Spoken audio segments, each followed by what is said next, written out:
Coming up on 5 Minute News. 16 fake electors charged with forgery felonies. Trump a target of criminal probe into 2020 election.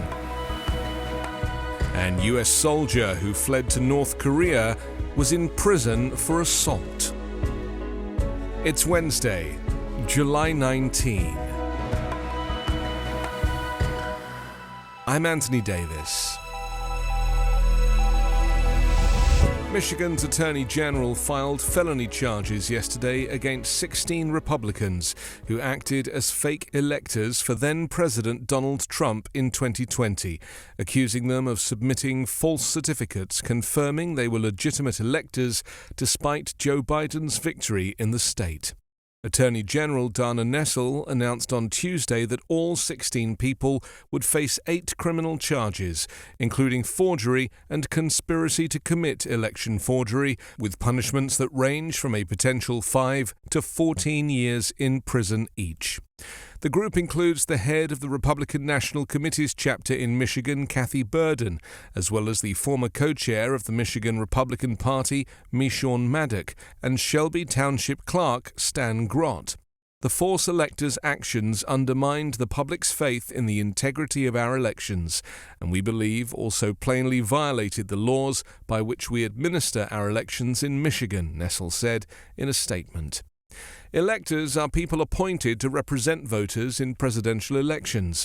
The winner of the popular vote in each state determines which party's electors are sent to the Electoral College, which meets in December after the election to certify the outcome. The group is alleged to have met inside the then Michigan Republican Party headquarters on December 14, 2020, and signed their names to multiple certificates stating they were the qualified electors for Trump. These false documents were then transmitted to Congress and the National Archives. Disgraced former President Donald Trump said yesterday he has received a letter informing him that he is the target of the Justice Department's investigation into efforts to overturn the results of the 2020 presidential election, an indication he could soon be charged by U.S. prosecutors. New federal charges on top of existing state and federal counts in New York and Florida and a separate election interference investigation nearing conclusion in Georgia would add to the list of legal problems for Trump as he pursues the 2024 Republican presidential nomination. Trump disclosed the existence of a target letter in a post on his Truth Social platform, saying he received it Sunday night and that he anticipates being indicted. Such a letter often precedes an indictment and is used to advise individuals under investigation that prosecutors have gathered evidence linking them to a crime. Legal experts have said potential charges could include conspiracy to defraud the United States and obstruction of an official proceeding, in this case Congress's certification of President Joe Biden's electoral victory. Smith's team has cast a broad net in its investigation into attempts by Trump and his allies to block the transfer of power to Biden in the days leading up to the January 6 riot at the U.S. Capitol. Prosecutors have questioned multiple Trump administration officials before a grand jury in Washington, including former Vice President Mike Pence, who was repeatedly pressured by Trump to ignore his constitutional duty and block the counting in Congress of electoral votes on January 6. An American soldier who'd served nearly 2 months in a South Korean prison fled across the heavily armed border into North Korea, U.S. officials said yesterday, becoming the first American detained in the North in nearly 5 years.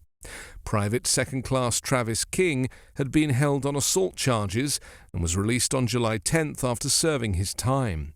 He was being sent home to Fort Bliss in Texas on Monday, where he could have faced additional military disciplinary actions and discharge from the service. According to officials, 23-year-old King was taken to the airport and escorted as far as customs. But instead of getting on the plane, he left the airport and later joined a tour of the Korean border village of Panmunjom. He bolted across the border, which is lined with guards and often crowded with tourists, on Tuesday afternoon. It wasn't clear how he got to the border or how he spent the hours between leaving the airport on Monday and crossing the border a day later. At a Pentagon press conference yesterday, Defense Secretary Lloyd Austin confirmed that the U.S. service member was likely now in North Korean custody.